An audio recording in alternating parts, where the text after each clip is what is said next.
ബിൽക്കിസ് ബാനു കേസിൽ ഗുജറാത്ത് സർക്കാരിന് വൻ തിരിച്ചടി.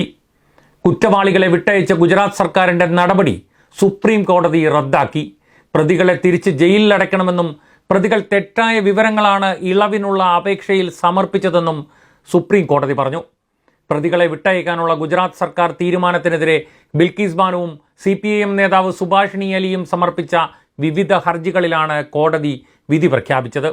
ഗുജറാത്തിൽ 2002 നടന്ന വംശഹത്യക്കിടെ ഏറ്റവും കടുത്ത ക്രൂരതയാണ് ബിൽക്കിസ് ബാനു അനുഭവിച്ചത്. 5 മാസം ഗർഭിണിയായിരുന്ന ബിൽക്കിസ് ബാനുവിനെ പ്രതികൾ കൂട്ടബലാത്സംഗത്തിന് ഇരയാക്കുകയും 3 വയസ്സുള്ള മകളെ തറയിലെറിഞ്ഞ് കൊലപ്പെടുത്തുകയും ചെയ്തു. ബിൽക്കിസ് ബാനുവിൻ്റെ കുടുംബത്തിലെ നിരവധി പേരാണ് അന്ന് കൊല്ലപ്പെട്ടത്.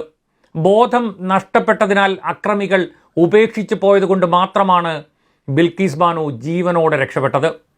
പിന്നീടുള്ള ബിൽക്കിസ് ബാനുവിൻ്റെ ജീവിതം തന്നെ നീതിക്ക് വേണ്ടിയുള്ള ധീരമായ പോരാട്ടമായിരുന്നു.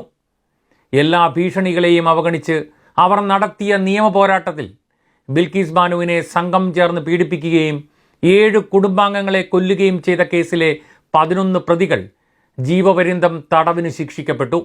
എന്നാൽ ശിക്ഷാ കാലാവധി കഴിയും മുമ്പ് കുറ്റവാളികൾക്ക് ശിക്ഷാ ഇളവ് നൽകുവാൻ BJP നേതൃത്വം നൽകുന്ന ഗുജറാത്ത് സർക്കാർ തീരുമാനിച്ചു. ഗുജറാത്ത് സർക്കാരിൻ്റെ തീരുമാനത്തെ ചോദ്യം ചെയ്തുകൊണ്ട് ബിൽക്കിസ് ബാനുവും CPM നേതാവ് സുഭാഷിണി അലിയും സമർപ്പിച്ച വിവിധ ഹർജികളിലാണ് ഇന്ന് കോടതി വിധി പ്രസ്താവിച്ചത്.